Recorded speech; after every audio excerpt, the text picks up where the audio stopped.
ಮೈಸೂರು ಕೊಡಗು ಕ್ಷೇತ್ರದ ಸಂಸದರಾಗಿರ್ತಕ್ಕಂಥ ಯದುವೀರ್ ಒಡೆಯರ್ ಅವರು ಸದ್ಯ ದೆಹಲಿಗೆ ಆಗಮಿಸಿದ್ದಾರೆ. ಅವ್ರನ್ನ ಮಾತನಾಡಿಸ್ತೀನಿ.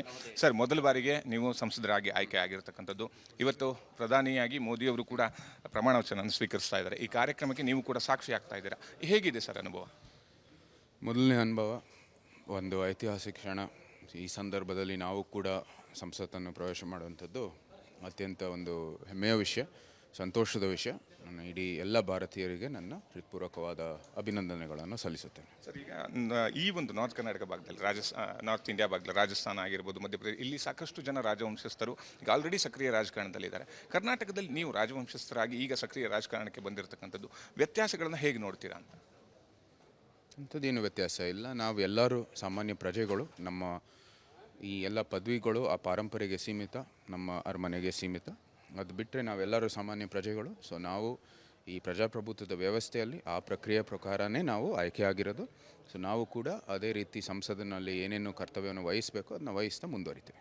ಸೊ ಇವತ್ತು ಸಂಜೆ ಈ ಒಂದು ಪ್ರಮಾಣ ವಚನ ಕಾರ್ಯಕ್ರಮದಲ್ಲಿ ನೀವು ಕೂಡ ಭಾಗಿಯಾಗ್ತಾ ಇದ್ದೀರಾ ಸರ್?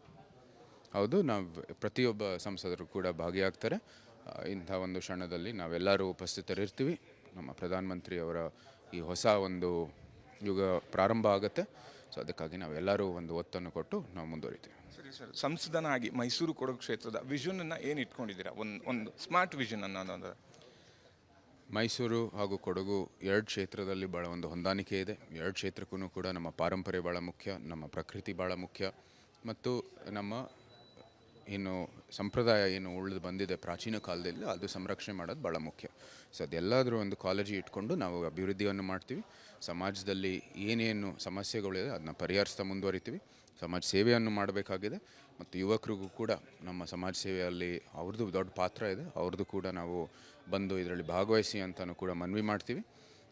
ಕೊನೆಯದಾಗಿ ನಮ್ಮ ಕ್ಷೇತ್ರದ ಒಂದು ಏನೇನು ಆಕಾಂಕ್ಷೆಗಳಿದೆ ಇದು ಸಂಸತ್ತಲ್ಲೂ ಕೂಡ ಮಂಡಿಸುವಂಥದ್ದು ಕರ್ತವ್ಯ ಇದೆ. ಪ್ರಮುಖವಾಗಿ ಕಳೆದ 10 ವರ್ಷದಲ್ಲಿ ಬಿಜೆಪಿಯ ಸರ್ಕಾರ, ಸಂಪೂರ್ಣವಾದಂಥ ಬಿಜೆಪಿಯ ಸರ್ಕಾರ ಇತ್ತು. ಆದರೆ ಈ ಬಾರಿ ಇರ್ತಕ್ಕಂಥದ್ದು NDA ಮೈತ್ರಿಕೂಟದ ಸರ್ಕಾರ.